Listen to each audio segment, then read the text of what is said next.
Hello, and welcome back to the Olive Oil Critic. Thank you so much for joining me. I'm so excited to share yet another olive oil with you, and I just appreciate you joining me to learn a little bit more about all of these delicious ingredients and, of course, the stories behind all of these different oils. And today we are going to learn about a Greek oil. This is a Lia. It's such a gorgeous bottle, and it is a Koroneiki from the southern Peloponnese in Greece. So this oil is from, like I said, it's from Greece, from the southern Peloponnese in Messenia, in the very south of Greece. It's about 3 hours south of Athens, and it is created by a wonderful woman-led company named Lia, and Cristina is the proprietor and the farmer and the creator of this beautiful oil. So this Lia, like I said, it's a Koroneiki, and that's basically ubiquitous with Greek oil. There's so many Koroneiki olive oils that come out of Greece.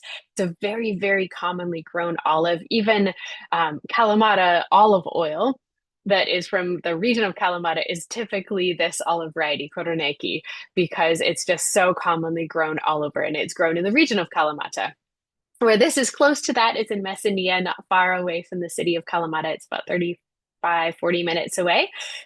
But this olive has so much to showcase. And that's what I love about Christina's dedication to this specific olive variety is just being able to showcase and display all of the different tasting notes and aromas and the way that it can present itself throughout the harvest season. Sometimes it can be like chalky green banana, and sometimes it can be very floral, and other times it can be like ripe, juicy bananas and fresh fruit and even tropical aromas. There's just so much variety in this olive specifically, and it's really fun to kind of play with it.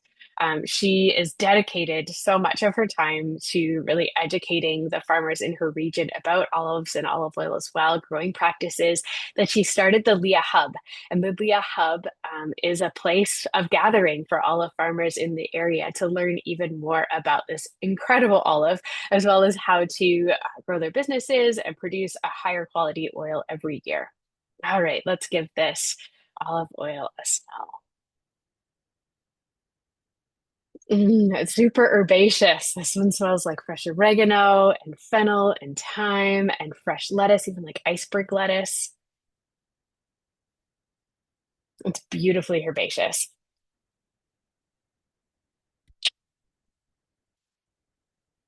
All that translates into the mouth perfectly. And I love you get this beautiful aroma of fresh cut grass and leaves and herbs and oregano and rosemary and goodness, I'm like flooded with all of these beautiful sensations.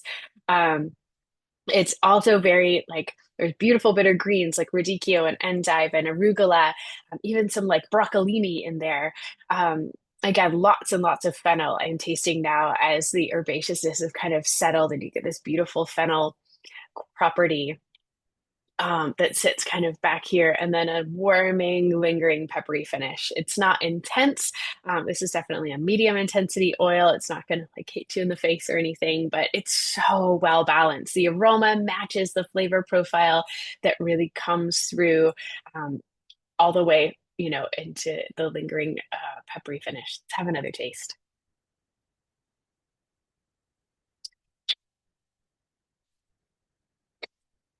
Mm.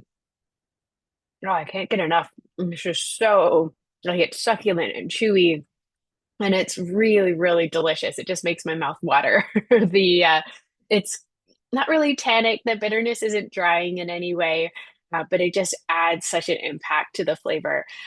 And then again, you've got that beautiful kind of green peppercorn, a little bit of capsicum, a little bit of heat. Some cinnamon is in there as well on the back of the palate, but the bitterness and kind of that rich flavor just lingers in your mouth. There's no oxidation. This oil's not oxidized at all. It's incredibly fresh, and it's juicy in the very, very best way. This would be incredible over fish or roasted potatoes, that herbaceousness really would come through.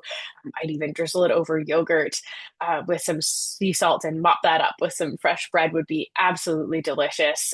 This would be really good with tomatoes, roasted vegetables, grilling, but it would be really, really yummy with seafood just because of that kind of really, really present herbaceous flavor. It's got a bit of nuttiness to it as well, but just that like really present herbaceous flavor um, is very present, and I think that would permeate through, whitefish or octopus or shellfish.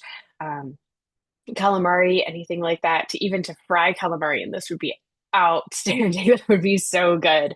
And then, of course, you could use this with salty feta, like I said, yogurt, some salt, and a healthy drizzle of this oil on top would be so delightful. This is an incredibly versatile oil just based on the impact of its flavor. This is a really, really special oil, and hope you get a chance to enjoy it as well.